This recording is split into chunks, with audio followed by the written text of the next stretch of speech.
Hello friends, हमारे channel में आपका स्वागत है। एक घर में 3 भाई और एक बहन रहती थी। बड़ा और छोटा दोनों पढ़ने में तेज थे। उनके माँ बाप उन चारों से बहुत प्यार करते थे, मगर मंझले बेटे से थोड़ा परेशान रहते थे। बड़ा बेटा पढ़ लिख कर डॉक्टर बन गया, छोटा भी पढ़ लिख कर इंजीनियर बन गया, मगर मंझला बिल्कुल गंवारा और अनपढ़ रह गया। सबकी शादी भी हो गई। बहन और मंझले को छोड़कर दोनों भाइयों ने लव मैरिज की थी। बहन की शादी भी अच्छे घराने में हुई थी। आखिर भाई सब डॉक्टर इंजीनियर थे। अब मंझले की कोई लड़की नहीं मिल रही थी, तो बाप भी परेशान, माँ भी परेशान थी।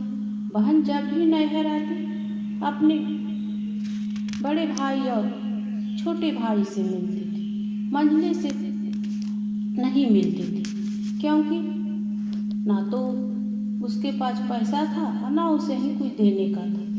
वह जल्दी घर पर भी नहीं मिलता था, क्योंकि वह दिन भर दिहाड़ी मजदूर करता था। वह अनपढ़ था, तो उसे कोई नौकरी भी नहीं देता।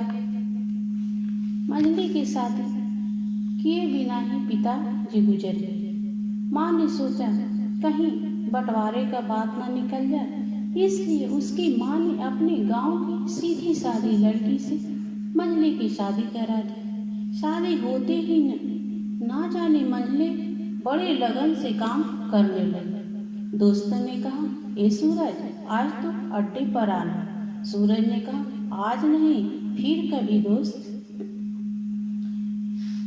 दोस्त ने कहा, अरे तू शादी के बाद तो जैसे बीवी का गुलाम बन गया। सूरज ने कहा, अरे ऐसी बात नहीं है, कल तक एक पेट था, अपने हिस्से की रोटी कमा लेता था, मगर अब 2 पेट हो गया और कल तीसरा भी हो जाएगा। घर वाले तो नालायक कहते हैं तो चलता है, मगर मेरी बीवी मुझे नालायक कहे, मेरी मर्दांगनी पर एक भद्दी गाली है, क्योंकि एक पत्नी के लिए उसका घमंड, उसका इज्जत और उम्मीद होता है उसके पति।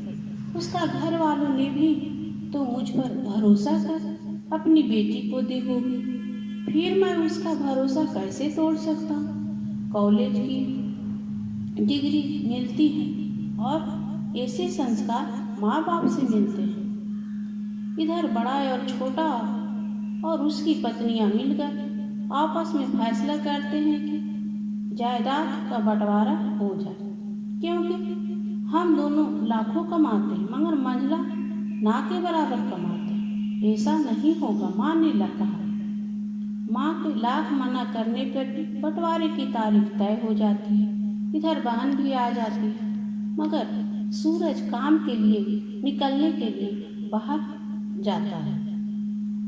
उसको दोनों भाइयों पकड़कर अंदर लाते हैं और बोलते हैं, आज तो बंटवारा होकर रहेगा। वकील कहता है, ऐसा नहीं होता, साइन करना पड़ता है। सूरज ने कहा, तुम दोनों बंटवारा करो, मुझे तो जो देना होगा वो दे देना, मैं शाम को आकर पेपर पर बड़ा सा अंगूठा लगा दूंगा। बहन बोली, अरे बेकू, तुम गवार का गवार ही रहेगा। तेरी किस्मत अच्छी है कि तुझे इतने अच्छे भाई मिले। माँ ने कहा, बेटा आज तो रुक जा, बंटवारे का 10 बीघा जमीन था। दोनों भाइयों ने 5-5 बीघा रख लेता और सूरज का पुश्तैनी घर छोड़ देता। तब सूरज ने जोर से चिल्लाया, अरे हमारी बहन का कौन सा हिस्सा? दोनों भाइयों ने हंसकर बोला, अरे मूर्ख, बंटवारा भाइयों में होता है, बहन में नहीं। बहन का तो केवल मायका होता है। सूरज ने कहा, ओह, शायद पढ़ा लिखा भी होना मूर्खता है। आप दोनों ऐसा करो, मेरे हिस्से के जो भी आप दिए हैं वो मेरी बहन को नाम कर दो। दोनों आश्चर्यचकित होकर बोले, और तू सूरज? सूरज ने बोला, माँ की तरफ देख हंसकर बोला, मेरे हिस्से में माँ है, इसी से मैं खुश रहूंगी। सूरज ने अपनी बीवी की तरफ मुस्कुराकर बोला, मैंने कोई गलत बोला है बीवी जी? सूरज की बीवी ने सास से गले लिपट कर कहती है, इससे बड़ा धन दौलत क्या होगा मेरे लिए? माँ जैसी सासू मिली और बाप जैसा ख्याल रखने वाला पति, बस यही बात पटवारी को सन्नाटा में बदल दी। बहन अपने गवार भैया से गले लगकर फूट फूट कर रोने लगी और बोली, माफ कर देना भैया, क्योंकि मैं आपको समझ नहीं सकी। फिर सूरज ने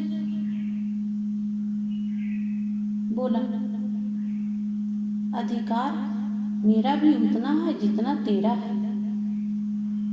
बहू की जलाने के लिए किसी में हिम्मत नहीं होती, लेकिन फिर भी बहुओं को जलाई जाती है, क्योंकि शादी के बाद हर बाप हर भाई उसे पराई समझती है। मगर मेरे लिए सब कुछ सामान्य है, चाहे पास रहो या दूर। मैंने माँ का चुनाव इसलिए ताकि तुम सब हमेशा याद आओ, क्योंकि यही माँ का कोख है। यहाँ हम सब साथ साथ 9 महीने गुजारे हैं। तुम्हारी यादों के साथ मैं रह लूँगा। दोनों भाइयों मंझले के गले लगकर रोते हुए कहता, तूने आज सचमुच का बाबा लग रहा है। सबकी आंखों में आंसू भर आए। आज से हम लोग साथ साथ रहेंगे।